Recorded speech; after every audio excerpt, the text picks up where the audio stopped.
저는 요즘에 성도님들도 다 마찬가지시겠지만 부흥의 이후로 계속해서 하나님의 성령 부어주심을 위해서 기도를 하고 있습니다. 그런데 지난주 수요일 저녁 정도였나? 이때 기도하고 있는데 갑자기 이런 생각이 들었습니다.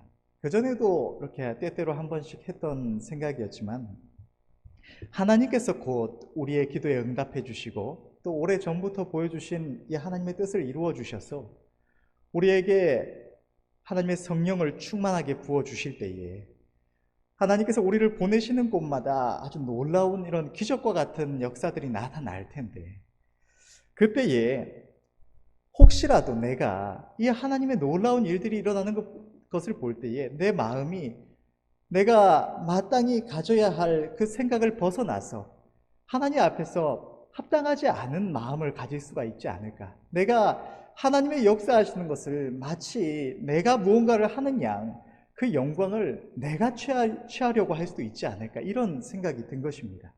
마땅히 하나님께로 영광을 돌려야 할 순간에 많은 이들이 그 하나님의 역사하심을 보면서 정말로 은혜 잘하고 하나님의 대단한 능력이 그와 함께 한다고 이렇게 받들 때 내가 그것을 마치 내가 받아 마땅한 어떤 대우인 것 마냥 그렇게 내 하나님의 영광을 내가 도적질하거나 혹은 하늘의 칭찬과 상급을 쌓기는커녕 이 땅에서 나의 모든 칭찬과 상급을 다 받아 챙기지는 않을까, 내 어리석음으로 인해서 그런 일들이 일어나지 않을까, 이런 염려가 제 마음에 임한 겁니다. 그래서 정말로 하나님의 일을 위하여 충성한다고 그렇게 섬긴 이후에 내가 하나님 앞에 책망을 받고 아무런 상급도 쌓지 못하고 이런 일은 없어야겠다는 생각에 하나님 앞에 간절히 기도를 했습니다. 하나님은 나의 모든 것을 다 아십니다. 하나님, 나의 어리석음도 나의 악함도 나의 모든 것을 하나님은 다 알고 계십니다. 그러니 하나님, 내가 앞으로 하나님께서 나를 들어 사용하실 때에 어디로 보내시든지 하나님의 영광을 도적질하거나 내가 마땅히 생각할 그 분수에 지난 생각을 하지 않도록, 그래서 내가 저 천국에 쌓아야 할 우리 하나님의 칭찬과 상급을 이 땅에서 다 챙겨서 그렇게 허비하지 않도록 하나님 도와주세요, 이렇게 기도를 했습니다.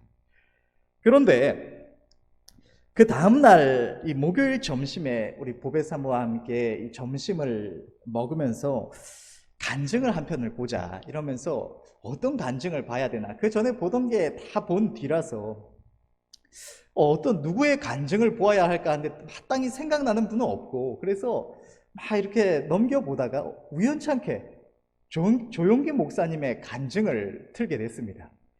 그런데 그렇게 틀어서 보게 된 이 간증은 그냥 우연이 아니라 그 전날 제가 하나님 앞에 그렇게 기도했던 그 기도에 대한 하나님의 응답이었습니다. 하나님께서 그 간증 속에서 정말 얼마 보지도 않아서 제가 기도했던 하나님 앞에 간절히 기도했던 그것에 대한 해답을 주셨습니다. 그것을 보면서 기뻐하기도 했는데 이 간증의 내용 또한 참 많이 은혜가 됩니다. 그래서 제가 이 간증 도중에 조용기 목사님께서 이 보혜사 성령님에 대한 말씀을 증거하셨는데 그 말씀을 일부분 인용을 하고자 합니다. 요한복음 14장 16절을 보면 예수님께서는 제자들에게 내가 아버지께 구하겠으니 그가 또 다른 보혜사를 너희에게 주사 영원토록 너희와 함께 있게 하시리니 라고 말씀을 하셨습니다. 그런데 여기서 이 또 다른 보혜사라는 말씀은 이 성경이 기록된 헬라어의 원어적인 의미를 볼 때 그 의미가 매우 깊습니다. 헬라어에서 이 다른에 해당하는 단어가 두 종류가 있는데, 또 다른 보혜사 할 때 이 다른에 해당하는 단어가 두 종류가 있는데, 하나는 헤테로스라는 단어이고 하나는 알로스라는 단어입니다. 먼저 이 헤테로스라는 단어의 의미를 이야기를 하자면, 이 헤테로스는 전혀 다른 것을 말을 합니다. 이 마이크와 이 리모컨이라든지 이렇게 그 사물의 어떤 모습이나 혹은 어떤 그 역할이나 그 본질이 완전히 다른 것, 이것을 의미할 때 사용하는 단어가 헤테로스라는 단어입니다. 그런데 이 알로스라는 단어는 다른이라고 우리가 이 성경에 기록이 되어 있기는 하지만 이것은 완전히 동일한 것들 중에 하나를 말을 할 때 이 알로스라는 단어를 씁니다. 이 두 꽃이 양옆에 있지만 두 꽃이 동일한 본질을 가지고 있는 것처럼, 동일한 모습을 하고 동일한 향기를 내고 이런 역할을 하는 것처럼, 이 알로스라는 단어는 완전히 동일한 것들 중에 하나를 말을 할 때 사용하는 단어입니다. 그런데 예수님께서 이 또 다른 보혜사를 주시리라고 하실 때, 이 또 다른 할 때 다른은 알로스를 사용합니다. 이것이 무슨 의미를 가지고 있느냐? 예수님께서는 우리 가운데 첫 번째 보혜사로 오셨습니다. 우리 주의 백성들을 친히 도우시기 위하여 인간의 몸을 입고 이 땅에 오셔서 제자들 가운데 동행하시면서 도와주신 것입니다. 말씀을 가르치시고 병든 자를 고치시고 우리의 구원을 이루는 모든 사역을 감당하신 겁니다. 그런데 또 다른 보혜사께서 오신다는 것은 제자들이 주님께서 부활 승천하실 것을 말씀하실 때 주님께서 그냥 계시면 안 됩니까? 이렇게 말을 했을 것이 아닙니까? 주님이 너무나 좋으신 그분이 이제 부활시켜서 떠나가신다는 말씀에 이렇게 말을 했습니다. 그런데 주님께서 부활 승천하시는 것이 너희들에게 더 유익이 된다고 말씀을 하십니다. 왜 그러느냐? 예수님께서 그대로 계셨다면 이스라엘 땅에 홀로 계셨을 뿐입니다. 지금 우리가 이 땅에 이곳 대한민국에 있으면서 예수님과 동행할 수가 없습니다. 그런데 또 다른 보혜사께서 오신다는 것은 예수님과 완전히 똑같은 한 분이 우리에게 오신다는 겁니다. 예수님께서 병든 자를 치유하시고 귀신을 쫓아내시고 주의 백성들을 부욕해 하시고 구원을 이루셨던 것처럼, 또 다른 보혜사로 우리 가운데 오신, 우리가 알고 고백하는 성령님께서는 예수님과 완전히 똑같은 일들을 행하신다는 것입니다. 그분은 아무런 차이가 없습니다. 예수님이 하나님이신 것처럼 성령님도 하나님이시고, 예수님이 병을 고치시고 말씀을 가르쳐 주신 것처럼 성령님도 우리 가운데 오셔서 병을 고치시고 귀신을 쫓아내시고 우리를 가르쳐 주시는 이 역할을 다 하시는 것입니다. 그러니까 예수님과 완전히 동일하신 또 다른 보혜사께서 우리 각 사람에게 오셔서 함께 하신다는 것입니다. 그러면 보혜사라는 것이 무엇이냐? 우리말로는 이 보살피며 은혜를 베푸는 분, 이렇게 해서 보혜사라는 표현을 사용하는데, 성경적으로는 위로자, 중보자, 돕는 자, 상담자와 같은 의미들로 성경에 나타나 있습니다. 이 보혜사에 해당하는 헬라어 단어는 파라클레토스라는 단어인데, 이것은 헬라의 법정 용어입니다. 법원에서 법을 집행할 때 사용하는 단어가 이 파라클레토스라는 단어입니다. 조용기 목사님이 이 보혜사를 설명하기 위해서 지은 이야기를 해드리자면, 어느 나라의 어느 지역에 큰 부자가 있었습니다. 이 부자에게 아들이 하나 있었는데, 이 아들에게 있어서 아버지는 굉장히 부자셨지만 이 아들은 머리가 둔하고 어리석어서 무능력한 존재였습니다. 행정 능력이 아예 없는, 제대로 말도 할 줄 모르는 바보 같은 존재가 이 아들이었습니다. 어느 날 부자 아버지가 세상을 뜨시면서 그동안 이룬 모든 많은 재산을 다 이 아들에게 상속을 시켜준 것입니다. 한순간에 이 어리석고 무능한 아들, 바보 아들이 부자 아버지가 상속해준 그 모든 아름다운 재산들을 다 취하게 된 겁니다. 그런데 이 아들이 어느 날 친구를 하나 사귀었습니다. 이 친구는 머리가 굉장히 좋고 아주 능력이 뛰어난 친구입니다. 계산에 빠르고 모두 다양한 분야에 아주 많은 재능을 가지고 있는 아주 뛰어나고 똑똑한 친구인데, 이 친구는 아무것도 가진 것이 없는 가난뱅이 친구였습니다. 그런데 어느 날 이 친구가 이 부자 아들을 찾아와서는 이렇게 말을 합니다. 네가 이렇게 많은 동산이며 부동산이며 많은 재산을 다 가지고 있는데 너는 어리석은 자가 아니냐? 너 이거 다 관리할 줄을 모르지 않느냐? 네가 이걸 다 어떻게 관리할 것이냐? 나에게 맡겨라. 나에게 이 소유를 넘겨주면 내가 너에게 필요할 때 다 돈도 주고 필요한 여기 이 재산들에서 나오는 이자도 내가 잘 모으고 재산을 잘 불려줄 테니까 나에게 이 모든 재산의 소유권을 넘겨라. 두려워하지 마라. 내가 너의 친구가 아니냐? 이렇게 이 부자 아들을 옆에서 꼬드긴 겁니다. 이 어리석은 아들이 이 친구에게 모든 소유권을 다 넘겨줘 버렸습니다. 그런데 얼마 지나지 않아서 이 친구가 온 식구를 수레에다 싣고서 이 집으로 찾아온 겁니다. 이 부자의 아들이 아니 왜 어떻게 왔느냐 이렇게 물으니까 이 친구가 한다는 말이, 이 녀석아 이제 나가라. 이 집은 이제 완전히 법적으로 내 것이다. 이 모든 재산도 다 내 것이니까 너는 당장 나가라. 이렇게 아들을 쫓아내버린 겁니다. 한순간에 이 부자 아들이 거지가 됐습니다. 아무것도 가진 것도 없고 아예 아무것도 할 능력이 없는 철저히 이제 절망적인 상황에 처한 겁니다. 그래서 이 아들이 할 수 없이 이 법정에 가서 이 친구를 고소를 합니다. 이제 재판이 잡히고 이 부자 아들과 이 친구가 함께 이 재판석에 서게 되었습니다. 그 앞에는 이 재판장이 자리를 하였고 또 이 유명한 사건에 대한 소식을 들은 많은 사람들이 이 주변에 와서 둘러싸고 구경을 하는 겁니다. 재판장이 이제 재판이 시작되고 나니까 원고인 이 부자 아들에게 너가 고소를 한 이 사건이 어떻게 된 것인지, 네가 어떻게 피해를 받는지 자세히 사실에서 설명을 한번 해봐라, 이렇게 말을 했습니다. 그런데 이 원고가, 이 부자의 아들은 너무 어리석고 말 재주가 아예 없는 이 무능력한 사람이라서 뭐라고 말을 해야 될 줄 모르고 그 앞에서 펑펑 울면서 떨고만 있지 아무 말도 못하는 겁니다.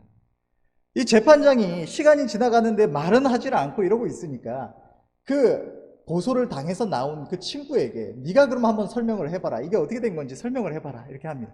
그러니 이 친구가 아주 유창하게 자기는 이 집에서 어렸을 때부터 아주 충성되게 일을 해온 사람이고 내가 전심으로 충성되게 일함으로 인해서 이 모든 것이 합법적으로 나에게 보상으로 주어진 일이지 이게 무슨 사기나 잘못된 일로 되어진 게 아닙니다, 이렇게 하나하나 설명을 다 논리 있게 설명을 다 한 겁니다. 그러니까 이 재판장이 다 듣고는 이 친구의 말이 너무 맞으니까 이제 이해를 하면서 이제 판결을 내리기 직전의 상황에 간 겁니다. 이 부자 아들은 꼼짝없이 이 재판에서 패배할 뿐만 아니라, 그래서 이 재산은 하나도 찾지 못할 뿐만 아니라 멀쩡하게 일하고 보상을 받은 아무 죄가 없는 친구를 무고하게 고발한 이 무고죄를 쓸 처지에 이르고 만 겁니다. 그런데 헬라 법정에서는 반드시 판결을 내리기 전에 이렇게 말을 한다고 합니다. 너에게 보혜사가 있으면 보혜사를 내세워서 설명을 하라, 이렇게 말을 한다고 합니다. 항상 판결을 내리기 전에 보혜사가 있다면 세울 수 있도록 이 조치를 하는 것이 헬라의 법이라고 합니다. 이 재판장이 부자의 아들에게 너에게 보혜사가 있다면 내세워서 그를 통해서 설명을 하라고 말을 합니다. 그런데 그때에 둘러선 수많은 군중 가운데 한 사람이 일어납니다. 이 사람은 그 동네에 아주 오래전부터 살아오면서 아주 지혜롭고 훌륭한 이로 많은 이들의 존경을 받는 어른입니다. 이 어른이 일어나서는 그 부자의 아들에게 나를 보혜사로 인정해라, 다 나에게 맡겨라, 내가 해결해 주겠다, 이렇게 말을 하는 겁니다. 이 어르신이 일어나서 이 부자 아들에게 하는 말을 들은 이 친구가 부자 아들을 협박합니다. 네가 지금 이 나를 고소해서 여기다 세운 것도 부족해서 보혜사까지 내세우려고 하느냐, 네가 인정하기만 해봐라, 내가 너를 가만두지 않겠다고 협박하면서 윽박지르는 겁니다. 이 부자의 아들이 겁에 질려서 울면서 벌벌 떨고 있다가 이제는 어쩔 수 없으니까 저분을 나의 보혜사로 인정한다고 고백을 한 겁니다. 그러니까 이 보혜사로 인정을 받은 이 어르신이 나왔습니다. 헬라의 법정에서는 인정을 받지 않으면 절대로 누구도 아무리 원하고 능력이 있어도 보혜사로 쓸 수가 없습니다. 그런데 이 아들이 그를 보혜사로 인정했기 때문에 이 어르신이 아들 곁에 와서 이제 보혜사로서 아들을 위해서 변론을 하기 시작한 겁니다. 이 어르신이 내가 이 동네에 아주 오래 살았고 그 부자 아들의 아버지 되는 그 부자의 모든 일들도 다 알고 있고 그 아들과 이 친구에 대한 일들도 모두 알고 있습니다. 또 이 친구가 어떤 일들을 꾀해서 어떻게 행한 것인지 내가 다 알고 있습니다 하면서 그것을 하나하나 증명을 하면서 자세히 설명을 한 겁니다. 재판장이 듣고는 이제 사실을 전부 다 깨달은 겁니다. 그래서 이 친구에게 판결을 내리기를 네가 빼앗은 모든 재산을 다 이 아들에게 돌려주고 이 친구를 잡아들여서 벌하라고 이 판결을 내린 것입니다. 그러니까 이 파라클레토스, 이 보혜사가 이때 이 아들을 살려준 것입니다. 성경을 보면 예수님은 첫 번째 보혜사이시고 다른 보혜사이신 성령께서는 두 번째 보혜사이십니다. 그런데 왜 우리에게 보혜사가 필요한가? 하나님께서는 태초에 창세기 말씀을 보면 이 천하 만물을 창조하신 이후에 하나님의 형상을 따라 아담과 하와를 지으시고 하나님께서 창조하신 이 천하 만물의 권세를 아담과 하와에게 주셔서 정복하고 다스리게 하셨습니다. 그런데 이 아담과 하와가 잘못된 친구를 사귄 겁니다. 이 뱀이라는, 마귀라는 이 잘못된 친구를 사귀고 말았고, 그래서 범죄함으로 말미암아서 하나님께서 주신 모든 것을 이 친구에게 완전히 넘겨줘 버리고 만 것입니다. 그때부터 이 마귀는 아담과 하와를 속여서 범죄케 한 그때부터 그 후손된 온 인류를 도적질하고 죽이고 온갖 괴로움을 겪게 한 것입니다. 이렇게 마귀에게 포로가 되어서 아무것도 대항을 할 수가 없는 우리를 위해서 도우시기 위해서 오신 보혜사가 예수님이신 것입니다. 예수님이 하나님 앞에서 우리를 위하여 이 땅에 오셔서 우리의 모든 죄를 대신 지시고 우리의 죄를 다 청산해 주셨습니다. 보혜사는 우리가 인정해야만 도우실 수가 있습니다. 예수님께서 이 모든 일들을 행하셨지만 우리가 그분을 우리의 보혜사로 인정해야지만 그분이 우리의 죄값을 대신 지시고 십자가에 못 박혀 주셨음을 우리가 인정할 때에만 그 은혜를 우리가 입을 수가 있는 것입니다. 예수님께서는 이 땅에서 우리를 위하여 구원을 이루셨을 뿐만 아니라 우리에게 이 죄를 사하여 주시고 의를 이루시는 이 일만 하셨을 뿐만 아니라 우리가 태초에 아담과 하와 안에서 범죄함으로 인해서 잃어버린 모든 하나님께서 우리 인생들에게 주신 모든 아름다운 것들을 다 회복시키시는 일들을 하시고는 부활 승천을 하셨습니다. 성령께서는 두 번째 보혜사로 오셔서 예수님께서 이미 이루신 모든 것들, 예수님 안에 있는 모든 아름다운 것들을 우리에게 주시는 일들을 하시는 것입니다. 여기까지가 조용기 목사님이 말씀하셨던 내용 중에 있었던 말씀입니다. 2000년 전에 우리를 위해서 이 땅에 오셔서 우리들과 함께 하시면서 우리의 도움이 되셔서 친히 진리를 가르치시고 모든 약한 것들을 고치시고 귀신을 쫓아내시고 우리의 모든 구원을 완성하시는 예수님께서는 공생의 기간에 제자들에게 주님께서 부활 승천하신 이후에 하나님 아버지께로부터 또 다른 보혜사가 오실 것을 말씀을 하셨고 그 말씀대로 예수님께서 하늘로 승천하신 이후에 성령께서 모든 믿는 자들에게 보혜사로 오신 것입니다. 그분은 우리 안에 지금도 함께하고 계십니다. 우리가 성령님을 우리의 보혜사로 인정할 때에 우리의 도움이 되셔서 우리를 원수 마귀에게서 승리하게 하시고 우리 주 예수 그리스도 안에서 하나님이 우리에게 주시는 모든 아름다운 것들을 얻게 하시며 우리를 생명의 길로 인도하여 주시는 것입니다. 조용기 목사님의 간증을 본 후에 제가 교회에 와서 기도하는 가운데 가장 크게 깨달아졌던 것은 참으로 삼위일체 하나님이신 성령께서 우리의 보혜사로 지금 나에게 와 계시는구나. 물론 이전에도 머리로는 알고 있었지만 때때로 그것을 떠올리기도 했지만 내 안에 하나님께서 계신다고 떠올리기도 했지만 내 마음속에서는 마치 내 안에는 어떤 하나님의 흔적만 있고 저 하늘에서 들으시고 응답하시는 분으로 하나님을 생각하고 있었구나. 살아계신 예수님께서 재림하셔서 내 곁에 계신 것과 똑같은 아무런 차이가 없는 성령께서 내게 오셔 있는데 내게 와 계시는데 내가 그것을 착각하고 있었구나. 지금 나의 보혜사께서 나와 함께 계시는데 내가 너무 많은 순간에 그것을 잊고 있었구나라는 것을 깨닫게 되었습니다. 또 그와 동시에 깨달았던 것은 우리가 앞으로의 삶 속에서 어디로 행할지라도 무슨 일을 마주할지라도 우리의 보혜사께서 바로 지금 나와 함께 내 앞에 계심을 인정할 때에 우리는 그릇 행하거나 홀로 넘어지지 않겠구나 하는 것이었습니다. 우리가 지금 구하는 성령께서 임하심 또한 그분은 어떤 능력이나 은사로 우리에게 주어지시는 것이 아니라 지금 우리에게 오셔서 이미 동행하고 계시는 바로 그 삼위일체 하나님이신 성령께서 하나님의 일을 이루시기 위하여 우리 안에 충만하게 임하시는 일인 것입니다.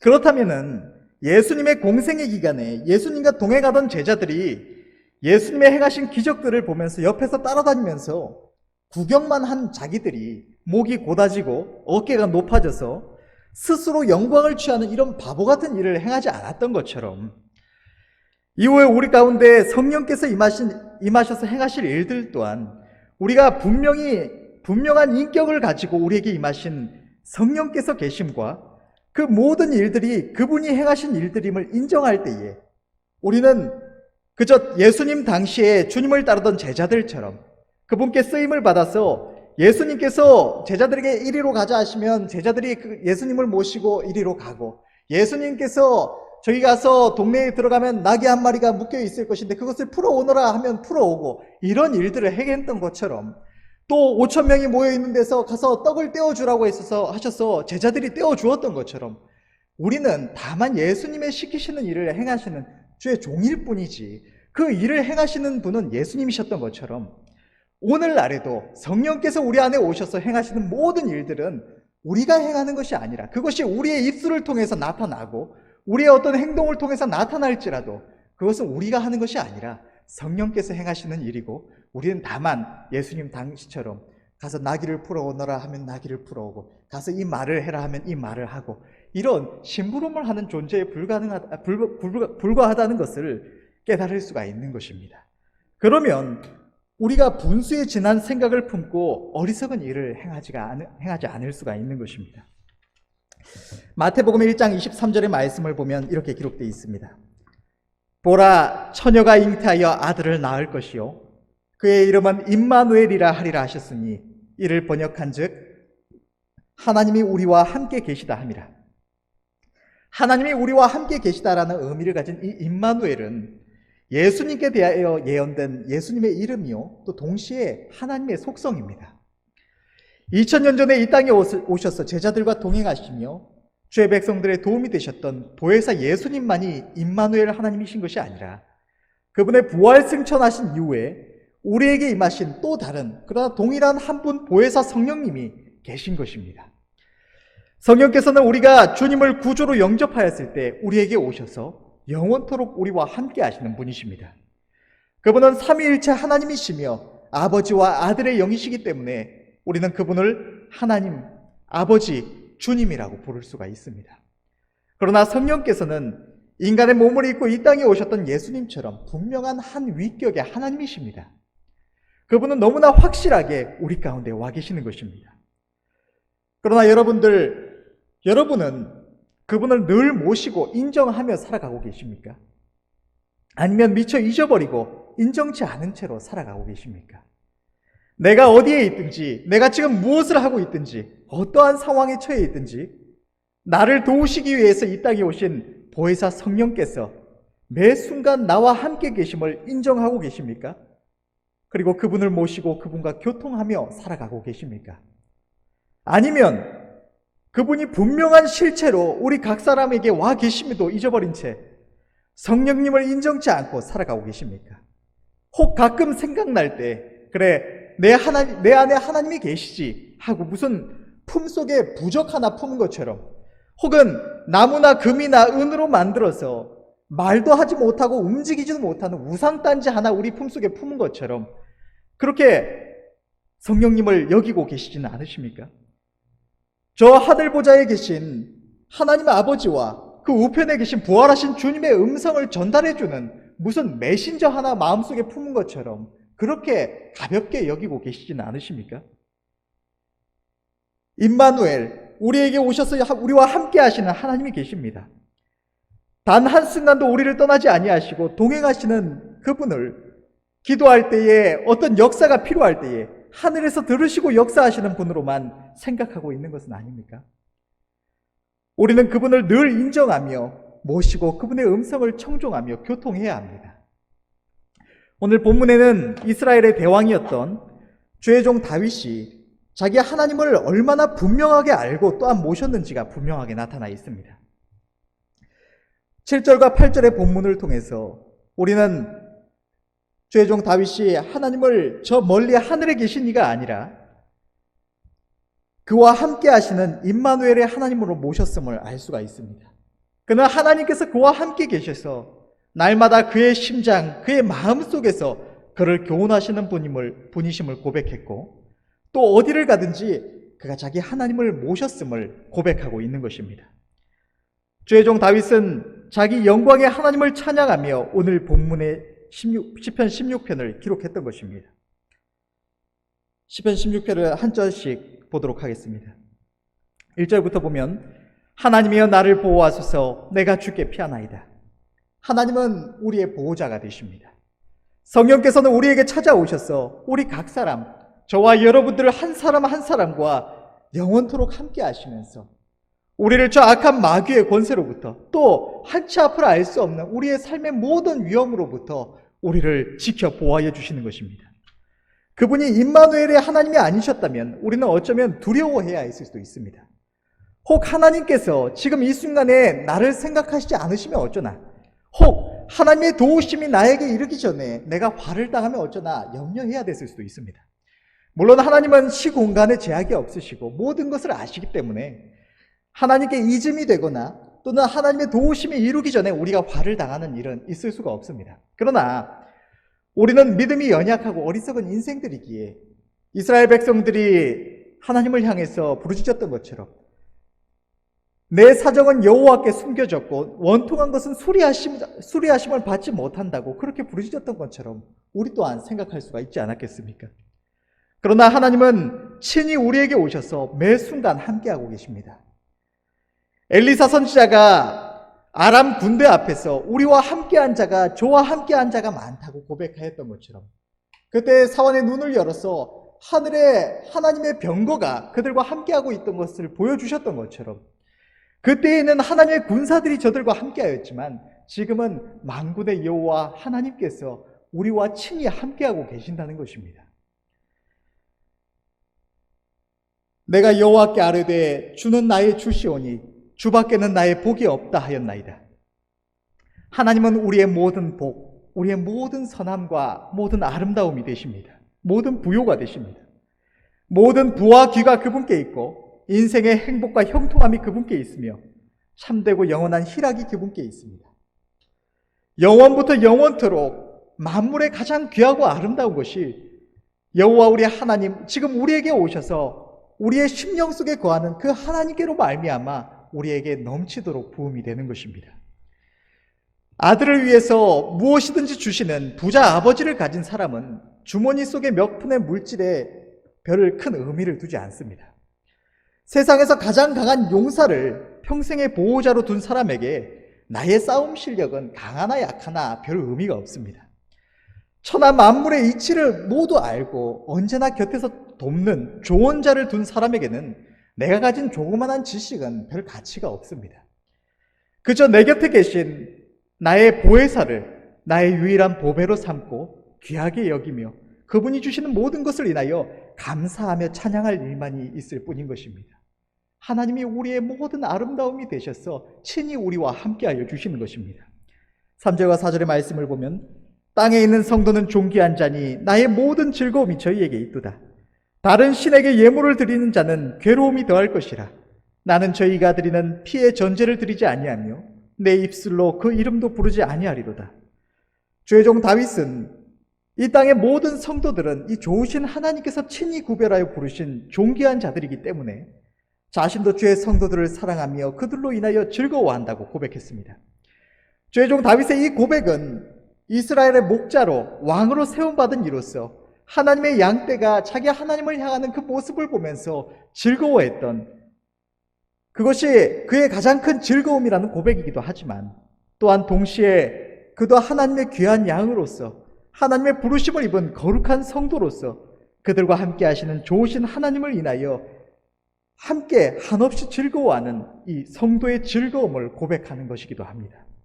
뿐만 아니라 이는 성령으로 말미암아 하나님께서 함께 즐거워하심이며 자기 백성을 즐거워하셔서 성령의 가마 속에서 본문을 기록하게 하신 우리 하나님의 우리를 향하신 말씀이기도 한 것입니다. 3절과 4절은 즐거움과 괴로움 또 성도와 우상숭배라는 이 전혀 반대되는 단어를 통해서 대비하여서 나타나고 있습니다. 여러분, 우리에게 오셔서 우리와 함께 하시는 성령께서는 우리로 하여금 영원한 즐거움으로 기뻐하게 하시는 하나님이십니다. 이 세상의 어떠한 희락도 어떠한 즐거움도 성령께서 우리의 마음에 주시는 희락과는 비교할 수가 없는 것입니다. 우리 하나님은 우리에게 모든 좋은 것을 주시며 우리 하나님 그분을 인하여 영원토록 즐거워하게 하시는 분이십니다. 우리를 사랑하사 우리의 기쁨을 인하여 함께 기뻐하시는 좋으신 하나님이신 것입니다. 그러나 이 세상의 모든 우상들, 하나님 외에 하나님을 알지 못하는 이 세상 모든 이들이 제각각 사랑하며 마음을 쏟아 섬기는 모든 것들은 허무한 것입니다. 인생에게 괴로움만 더할 뿐인 것입니다. 오늘날 이 세상에 가장 큰 우상이 되어 있는 물질도, 어떤 쾌락도, 외모, 건강 또는 부모 자식과 애인과 지식이나 사회적인 인정이나 우리의 하나님 외의 모든 것들은 우리의 참되고 영원한 행복이 되지 못하는 것입니다. 그러므로 온 마음을 다하여서 우리 하나님만을 사랑하시는 은혜가 저와 여러분들에게 있으시기를 바랍니다. 친히 저와 여러분들에게 오셔서 지금 이 순간에도 함께 하시는 임마누엘 우리 하나님을 인하여 즐거워하시는 저와 여러분들이 되시기를 바랍니다. 5절에서 6절의 말씀을 보면 여호와는 나의 산업과 나의 잔의 소득이시니 나의 분깃을 지키시나이다. 내게 줄로 지어준 구역은 아름다운 곳에 있으며 나의 기업이 실로 아름답도다. 우리에게 오셔서 우리와 함께 하시는 하나님은 우리의 기업이십니다. 우리의 모든 필요가 그분의 손에서 공급을 받으며 참된 만족이 우리 하나님께로 말미암아 우리에게 임하는 것입니다. 성경은 이렇게 기록하고 있습니다. 고린도후서 8장 9절의 말씀을 보면 우리 주 예수 그리스도의 은혜를 너희가 알거니와 부요하신 자로서 너희를 위하여 가난하게 되심은 그의 가난하심을 인하여 너희로 부요케 하려 하심이니라. 우리의 첫째 보혜사로 오신 주님께서는 천한 만물을 소유하신 창조주이심에도 그 하늘의 모든 부요를 버리시고 그 모든 영광과 그 모든 가지신 것들을 다 버리시고 인간의 몸을 입고 이 땅에 오셔서 이 땅에서도 아무것도 가지신 것이 없으신 채로 머리 둘 곳이 없다고 하실 정도로 그렇게 가난한 모습으로 되셨습니다. 성경은 주님께서 그렇게 행하심은 주님의 그 가난하게 되심을 인하여서 우리를 부요케 하시기 위함이라고 기록하고 있는 것입니다. 주님께서 이미 이루신 그것을 우리는 우리에게 오셔서 우리와 함께 하시는 성령님으로 말미암아 얻을 수가 있는 것입니다. 우리와 함께 하시는 성령께서는 우리를 부요케 하시는 분이신 것입니다.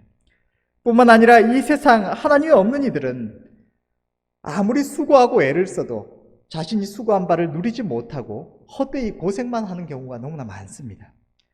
그러나 우리의 보혜사이신 하나님은 우리의 분깃, 이 땅에서나 하늘에서나 우리가 누릴 우리의 몫을 지키십니다. 하나님이 우리에게 주시는 것은 그 누구도 빼앗을 수가 없습니다.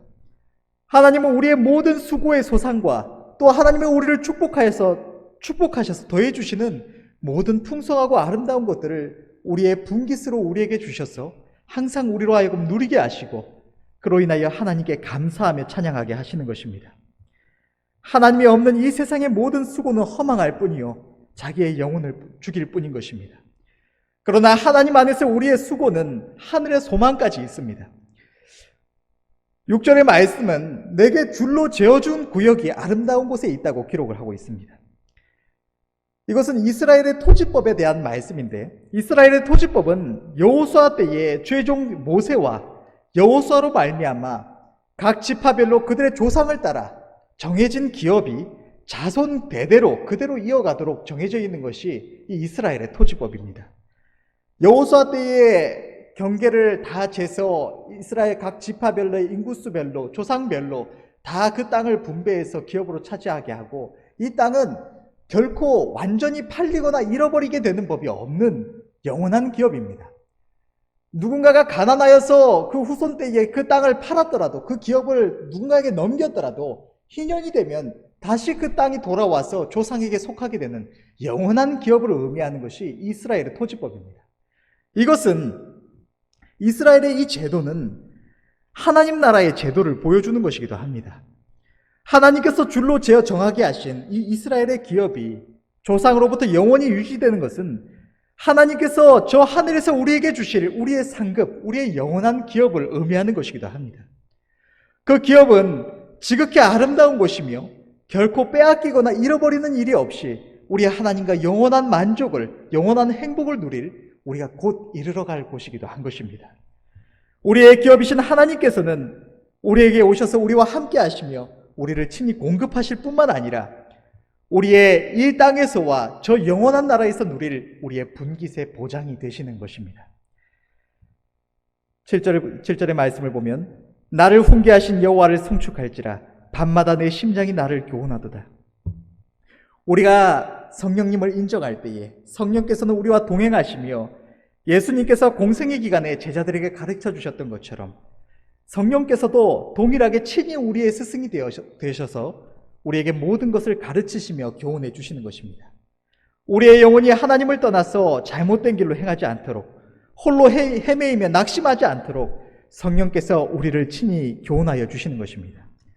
저는 이번에 말씀을 준비하는 과정에서도 또 그 외에도 지난 부흥회 이후에 하나님을 찾고 구하는 가운데 거의 날마다 하나님의 성령의 교훈하심을 받고 있습니다.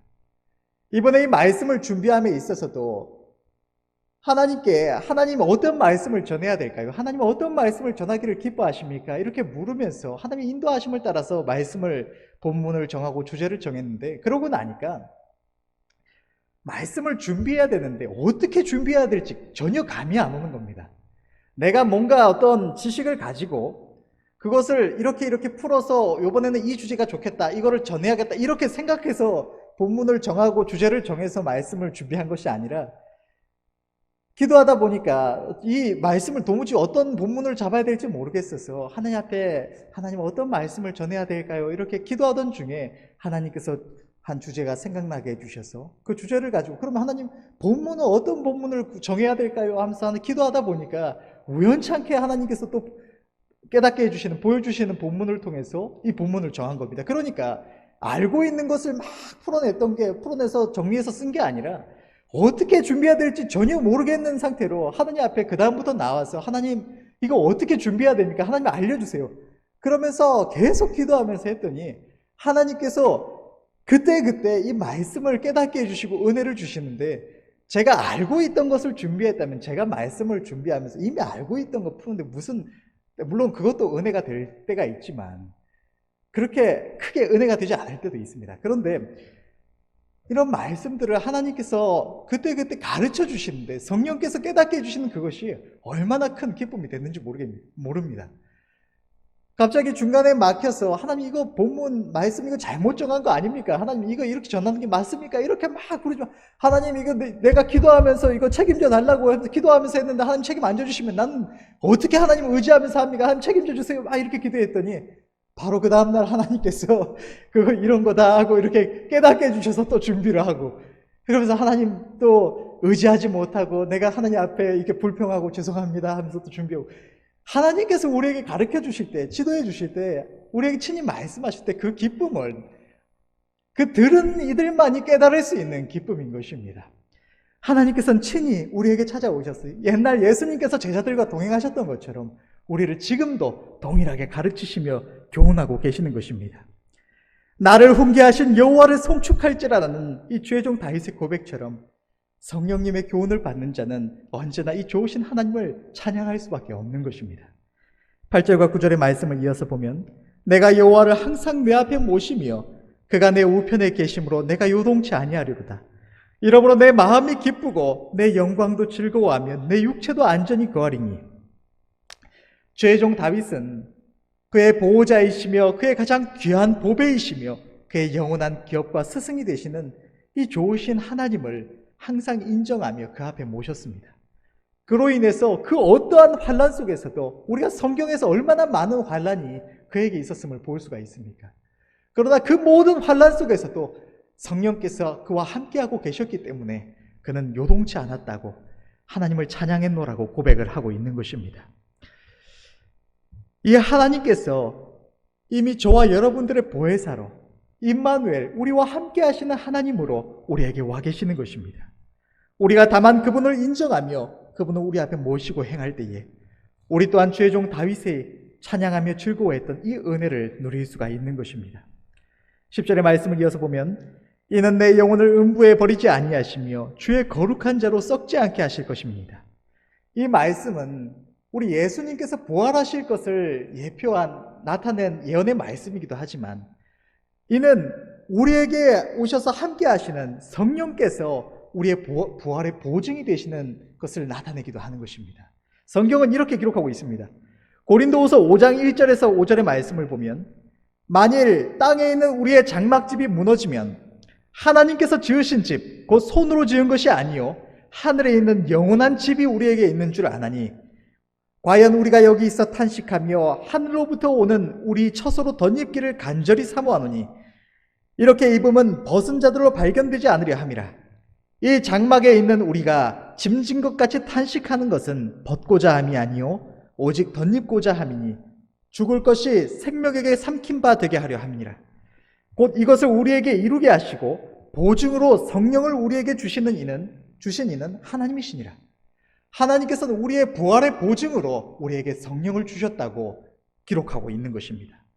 우리는 날마다 성령님을 인정하고 그분을 우리 앞에 모실 때에 그분과 교통할 때마다 우리의 부활의 보증께서 우리가 확실히 저 천국에서 영원한 행복을 누릴 그 보증께서 우리와 함께하고 계신다는 분명한 실체로 우리와 함께하고 계시는 그 기쁨을 날마다 맛볼 수가 있는 것입니다.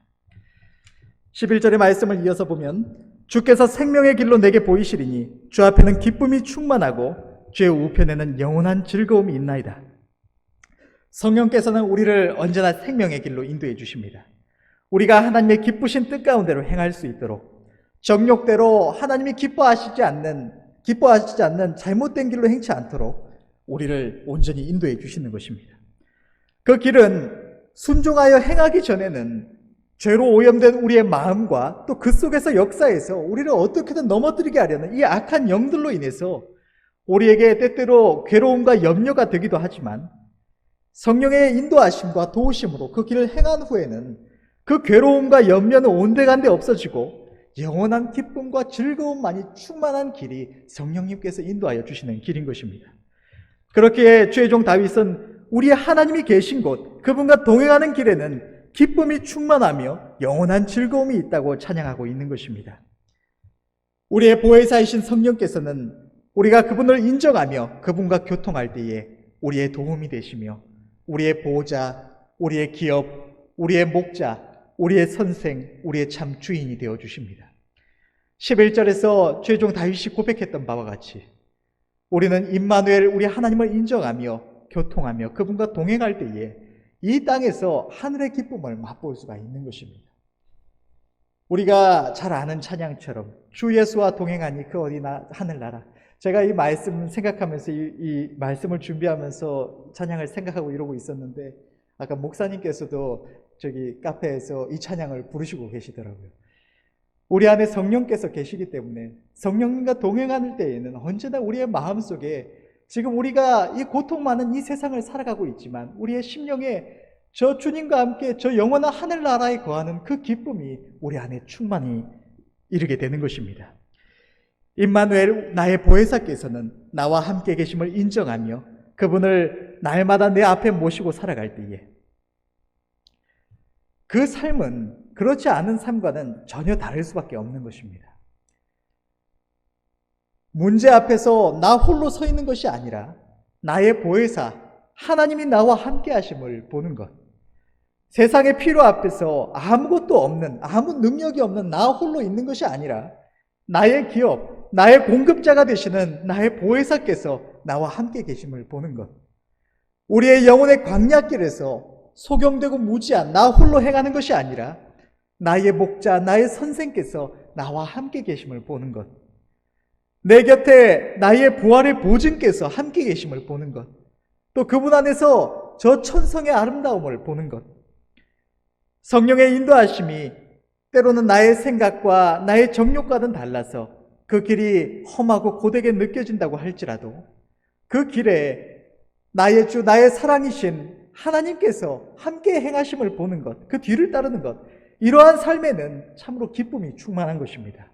영원한 즐거움이 그 가운데 함께하는 것입니다. 없는 것을 억지로 있다고 믿는 것이 아니라 실제로 성령께서는 이미 우리에게 오셔서 함께하고 계십니다. 우리가 그 사실을 많은 순간에 잊어버리고 있었을 뿐입니다. 우리가 할 것은 그저 그분이 우리와 함께 계심과 그분이 우리의 보혜사이심을 인정하고 지금부터 날마다 그분을 모시고 행하며 그분과 교통하는 것입니다. 비록 지금까지 우리가 그분을 인정함이 미약하여서 그분과 교통함이 깊고 강하지 않았다고 할지라도 성령께서는 우리에게 오셔서 우리와 함께 하시며 그분은 우리의 어리석음도 우리의 마음과 귀의 둔함도 우리의 연약도 다 아십니다. 그렇기 때문에 우리가 그분을 인정하며 찾고 구할 때에 그분은 늘 우리를 가까이 해주시며 우리를 책임지시고 인도해 주시는 것입니다. 저와 여러분들은 임마누엘, 우리에게 임하신 하나님을 인정하며 그분을 받들어 모셔야 할 줄로 믿습니다.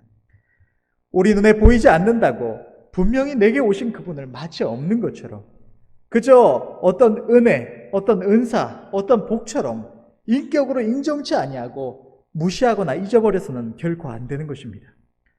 그분을 우리 앞에, 우리 우편에 모실 때에 성령께서는 우리와 동행하시며 우리를 도우시며 친히 인도해 주십니다. 이 은혜를 항상 누리며 임마누엘 우리 하나님과 함께 기뻐하는 저와 여러분들이 되시기를 간절히 바랍니다. 기도하겠습니다.